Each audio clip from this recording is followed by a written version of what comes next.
DSC నిర్వహణలో భారీగా అవకతవకలు జరిగాయంటూ నెల్లూరు జిల్లా వ్యాప్తంగా వైఎస్ఆర్సీపీ నిరసన జ్వాలలు మిన్నంటాయి.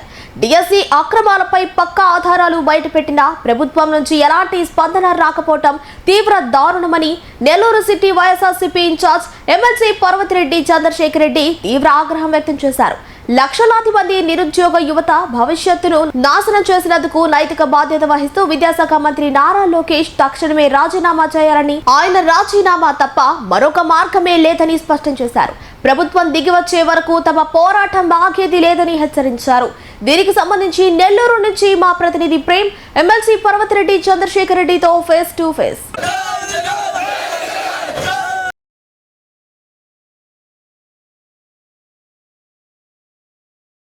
డిఎస్సిలో అవకతవకలు జరిగాయంటూ కొద్ది నెలలు కూడా వైసీపీ ఆధ్వర్యంలో ధర్నా నిర్వహించడం జరిగింది. ఈరోజు రాష్ట్ర పిలుపు మేరకు కూడా నెల్లూరు సిటీ నియోజకవర్గంలో ఎమ్మెల్సీ పర్వతిరెడ్డి చంద్రశేఖర్ రెడ్డి దీక్ష చేపడుతున్నారు. ఆయన అడిగి మరిన్ని విషయాలు తెలుసుకునే ప్రయత్నం చేద్దాం. సార్ చెప్పండి సార్, మీరు ఆధారాలతో పాటు కూడా డిఎస్సికి సంబంధించి కూడా మీరు నిరూపించడం జరిగింది. అదేవిధంగా ఇప్పుడు టీడీపీకి సంబంధించి ఎవరు కూడా పట్టించుకోవడం, దీన్ని ఏమంటారు?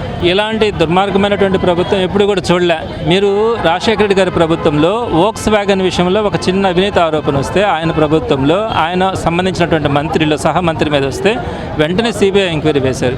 పరిటాల రవి గారి హత్య గురించి ఒక ఆరోపణ వస్తే వెంటనే సిబిఐ ఎంక్వైరీ చేశారు. జగన్మోహన్ రెడ్డి గారు కూడా ఆయన ప్రభుత్వంలో ఆయన మంత్రి మీద ఇక్కడ కోర్టుకు సంబంధించినటువంటి పేపర్లు ఏదో కొన్ని మిస్ అయినాయని చెప్పి ఒక అబద్ధపు ఆరోపణ వస్తే వెంటనే సిబిఐ ఎంక్వైరీ వేశారు. మరి ఈరోజు ఇన్ని సాక్ష్యాలతో ఈ డిఎస్సిలో దగాపడ్డ నిరుద్యోగుల తరపున అన్ని సాక్ష్యాలు కూడా చూపించి ఈరోజు సిబిఐ ఎంక్వైరీ కావాలంటే మీరు ఎందుకు భయపడుతున్నారు?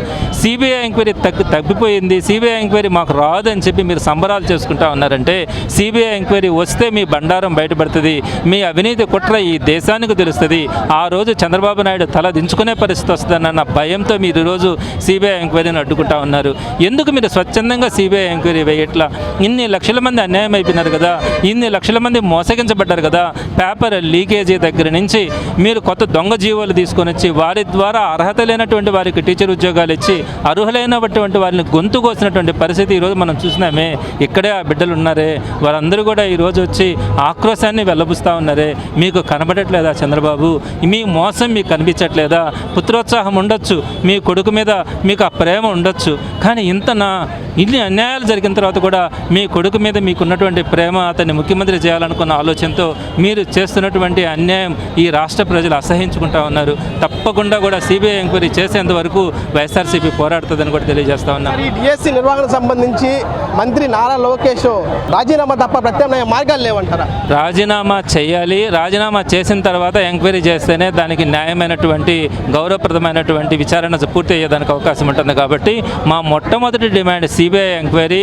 దానికి ముందు లోకేష్ రాజీనామా చేయాలన్నది మా డిమాండ్. దీనిపై తర్వాత కార్యాచరణ ఉంది సార్. 5 రోజుల పాటు మేము కార్యాచరణని ఇవ్వడం జరిగింది. ఈ 5 రోజుల తర్వాత మా అధినాయకుడు జగన్మోహన్ రెడ్డి గారు ఇచ్చిన పిలుపు మేరకు ఏ విధంగా చేయాలన్న దాన్ని బట్టి భవిష్యత్తులో కూడా ఈ కార్యక్రమాలు ముందుకు తీసుకెళ్లడం జరుగుతుంది. ఇది మొత్తంగా చూసుకున్నట్లయితే ఈ డిఎస్సికి సంబంధించి కూడా అవకతవకలు జరిగాయి, మేము భారీ స్థాయిలో కూడా ఆధారాలతో సహా చూపిస్తామంటూ కూడా ఆ ఎమ్మెల్సీ తర్వాత చంద్రశేఖర్ రెడ్డి తెలియజేశారు. అదేవిధంగా 5 రోజుల పాటు దీక్ష కూడా చేపడతామంటూ కూడా ఎమ్మెల్సీ తెలియజేశారు.